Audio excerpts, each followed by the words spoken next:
Breaking news చూస్తున్నాం. Delhi liquor కేసులో నిన్న ఈడీ కవితను అదుపులోకి తీసుకుంది. అయితే ఇప్పుడు రౌజ్ అవెన్యూ కోర్టు కవితను 7 రోజుల కస్టడీకి ఇచ్చింది ఈడీకి. దానికి సంబంధించి బ్రేకింగ్ న్యూస్ చూస్తున్నాం.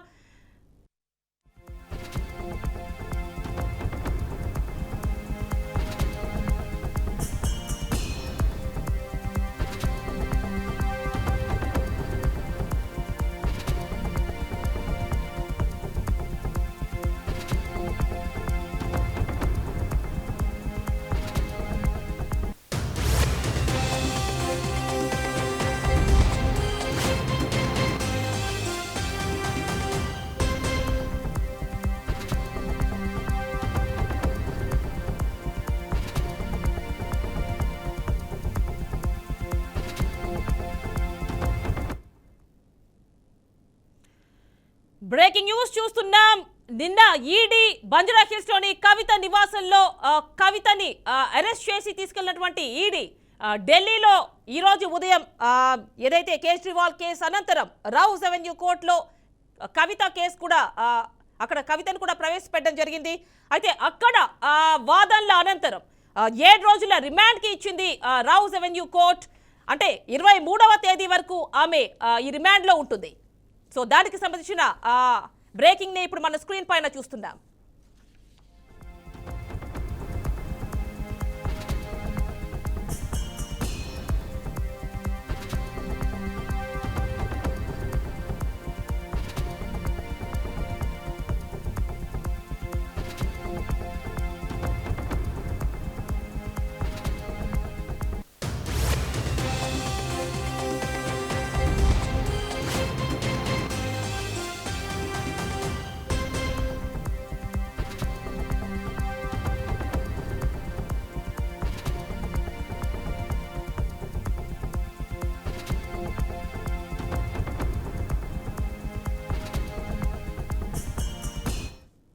అది ఢిల్లీ లిక్కర్ స్కామ్ కి సంబంధించి కవితని 7 రోజుల కస్టడీకి అనుమతిస్తూ కోర్టు ఆదేశం వెలువరించింది. పూర్తి డీటెయిల్స్ మా కరెస్పాండెంట్ క్రాంతి అందిస్తారు. క్రాంతి, చెప్పండి, ఈ కేసుకి సంబంధించి 7 రోజుల రిమాండ్ విధించినట్టు తెలుస్తోంది. ఫుల్ డీటెయిల్స్ ఇవ్వండి. అయితే లిక్కర్ స్కామ్ కేసులో మాత్రం దేశవ్యాప్తంగా సంచలనం సృష్టించింది. అయితే నిన్న ఏదైతే తెలంగాణ మాజీ సీఎం కేసీఆర్ కూతురు ఎమ్మెల్సీ కవితను మాత్రం అరెస్టు చేశారు ఈడీ అధికారులు. ఢిల్లీకి తరలించిన తర్వాత నిన్న అంటే ఈ రోజు మాత్రం రేస్ రెవెన్యూ కోర్టులో మాత్రం హాజరుపరిచారు. అయితే కవిత తరపు న్యాయవాదులు మాత్రం ముందస్తు బెయిల్కు మన వాదనలు వినిపించగా ఇటు ఈడీ అధికారి తరపు నుంచి మాత్రం న్యాయవాది మాత్రం 10 రోజుల కస్టడీకి కావాలి అంటూ అంటే అంటే లావాదేవీల గురించి కావచ్చు దీనిపైన ఆరాధిస్తే మరింత సమాచారం అయితే వెలుగులోకి వచ్చే అవకాశం ఉంటుంది అంటూ 10 రోజుల కస్టడీని అడిగిన ఈడీ న్యాయవాది. కానీ ఇటు కోర్టు ఈ ఇరువురికి వాదనల తర్వాత అంటే ఈ రోజు ఉదయం 10:30 గంటల నుంచి కొనసాగుతున్న వాదనలు చూసుకున్నట్లయితే ఈ రోజు కొద్దిసేపటి కిందే రేస్ రెవెన్యూ కోర్టులో మాత్రం తీర్పు వెల్లడించారు. అయితే ఈ రోజు మన మార్చి 16 నుంచి 26వ తారీఖు వరకు ఆమెను 7 రోజుల కస్టడీ అయితే రిమాండ్ కి అయితే తరలించడం జరుగుతుంది.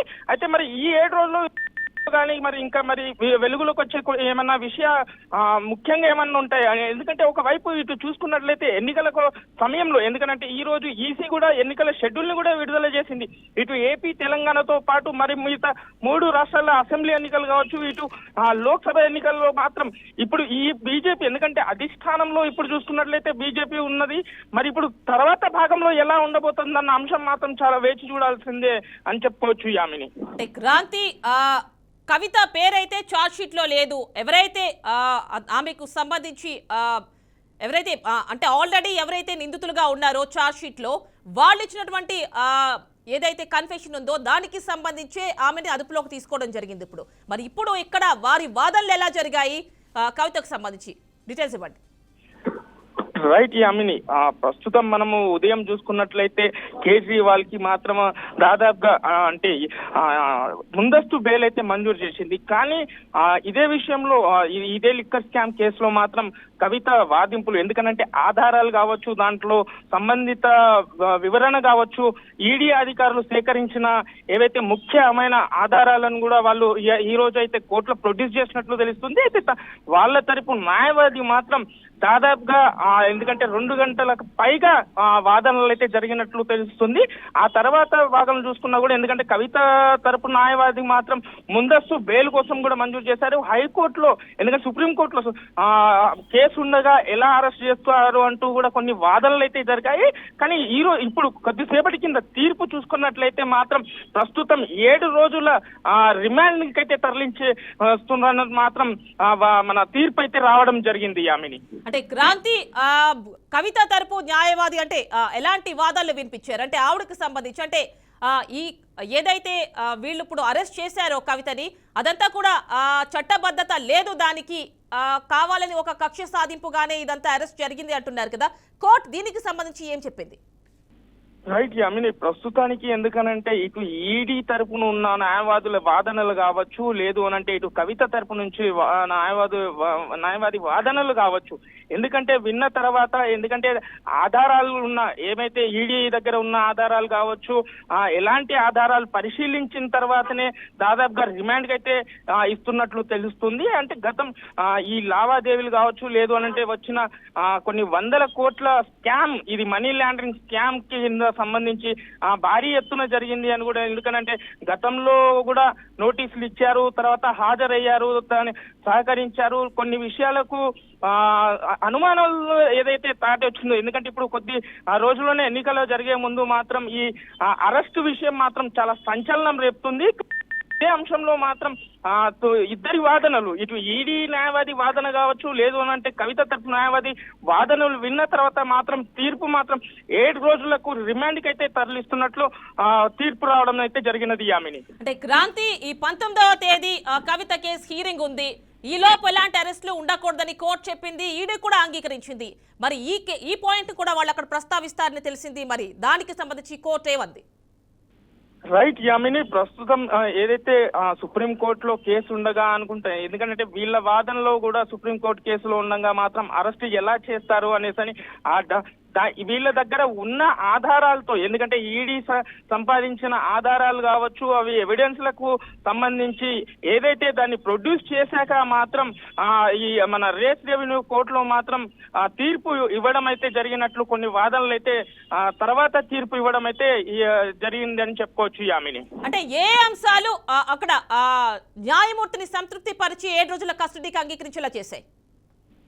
రైట్ యామిని, ప్రస్తుతానికి ఏదైతే ఈ తీర్పు ఇచ్చే అవకాశాలు ఉంటాయో ఓన్లీ ఎవిడెన్స్ ఆధారాలను బట్టి మాత్రమే, వాదనలు ఏదైనా కూడా మనకు ఎవిడెన్స్ ని దాన్ని బట్టి మాత్రము తీర్పు వస్తుంది ఇలాంటి విషయాల్లో అని కూడా చెప్పుకోవచ్చు. యామిని, అంటే ఇప్పుడు ఏ ఎవిడెన్సెస్ ని చూశారు అక్కడ న్యాయమూర్తి? ఎవిడెన్స్ ఏదైతే పెట్టారో అది ప్రస్తుతానికి ఇంకా వాళ్ళ దగ్గర ఏదైతే ఆధారాలు ఉన్నాయో అవి ప్రస్తుతానికి ఇంకా బయటికి రాలేదు. బట్ అది కోర్టులో ఏదైతే రిమాండ్ రిపోర్ట్, ఇప్పుడు మనం ప్రస్తుతం చూడొచ్చు 10 రోజులకు రిమాండ్ ఇవ్వాలి అన్న నోటీసులో ప్రస్తుతం మనం చూస్తున్నా కూడా, కానీ దానికి కావాలనేసిన ఈ మన వాదనలు వినిపించిన మనం స్క్రీన్ మీద కూడా చూసుకున్నా కూడా, కానీ ఏది ఆధారాలు అనేది ఇప్పటికైతే, ఎందుకనంటే ఈ మనీ లాండరింగ్ కేసులో మాత్రం త్వరగా, ఎందుకనంటే ఎవిడెన్స్ ని మాత్రం తొందరగా బయట పెట్టారు, అది ఏది ఆధారాలు అనేది మాత్రం త్వరలోనే బయటకు వచ్చే అవకాశాలు ఉంటాయి. మనీ స్కామ్ లో మాత్రం ఎక్కడెక్కడ లావాదేవీలు ఏంటి అనేది అంశం పైన కూడా ఆరా తీసిన తర్వాత మాత్రం ప్రొడ్యూస్ చేసే అవకాశాలు కనిపిస్తాయి. ఆమెని క్రాంతి అంటే ఇక్కడ ట్రాన్సిట్ వారెంట్ గురించి కూడా నిన్న కేటీఆర్ మాట్లాడున్నారు.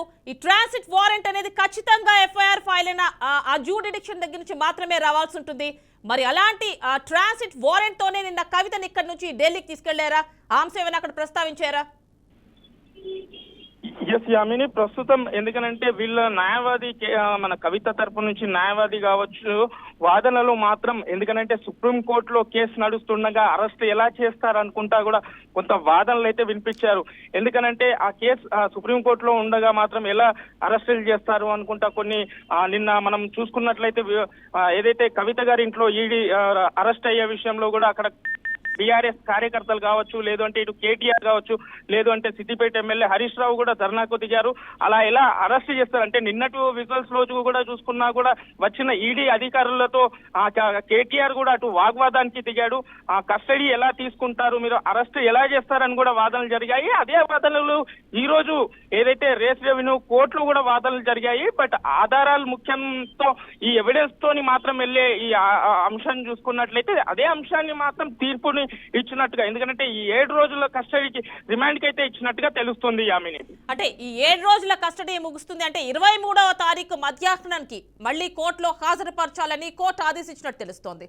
అంటే ఖచ్చితంగా ఈ రిమాండ్ 7 రోజులు ముగుస్తుందా, లేకపోతే చూస్తూ ఉంటున్నాం కదా ఇంకా పెరుగుతూ పోతూ ఉంటాయి కొన్ని కేసెస్లో, చెప్పండి. రైట్ యామిని, ప్రస్తుతానికి 7 రోజుల కస్టడీకి, ఎందుకంటే వీళ్ళు కవిత తరపు న్యాయవాది రేపు సుప్రీంకోర్టులో కూడా ఆర్గ్యుమెంట్ చేసుకునే అవకాశం ఉంటుంది ముందస్తు బెయిల్ కోసము. లేదు అని అంటే ఇదే అంశంపైన ఈ 7 రోజు రిమాండ్ లో కూడా మరింత విషయాలు కీలకమైన అంశాలపైన కూడా బయటకు వస్తే మాత్రం కొన్ని విషయాల గురించి అయితే మాత్రం ఈ మన ఏదైతే రిమాండ్ ని కూడా పొడిగించే అవకాశాలు ఉంటాయి. అయితే గత కేసులు కావచ్చు, ఎందుకంటే మనీ లాండరింగ్ లో ఎక్కువగా మాత్రం ఎందుకంటే మనీ మాత్రం కావచ్చు, లేదంటే ముఖ్యమైన ఆధారాలు డాక్యుమెంట్స్ ఏదైనా ఉన్నా దాన్ని పరిశీలించిన తర్వాత లావాదేవీల గురించి మరికొంతమంది వ్యక్తుల పేర్లు కూడా బయటకు రావచ్చు. అలాంటి వచ్చే అంశంలో మాత్రం విచారణ తర్వాత మాత్రం వాళ్ళని మరింత రిమాండ్ కోరే అవకాశాలు ఉంటాయి. మరో 7 రోజులు కావచ్చు, మరో 4 రోజులు వాదించే అవకాశాలు కూడా ఉండొచ్చు అని చెప్పుకోవచ్చు. యామిని, అంటే ఇప్పుడు ఈ 7 రోజుల్లో ఈడీకి ఏదైతే ఇన్ఫర్మేషన్ కావాలో అది రాకపోయినట్లంటే పరిస్థితి ఏంటి? అంటే రాకపోవడం ఇన్ ది సెన్స్ ఈడీ సంతృప్తి చెందకపోతే పరిస్థితి ఏంటి? రైట్ యామిని, ప్రస్తుతం మనం ఎందుకనంటే ఈడీ కూడా ఏదైతే నోటి వాక్యం కాకుండా డాక్యుమెంటేషన్ పరంగా ఎవిడెన్స్ ని మాత్రం తీసుకొని విచారిస్తుంది.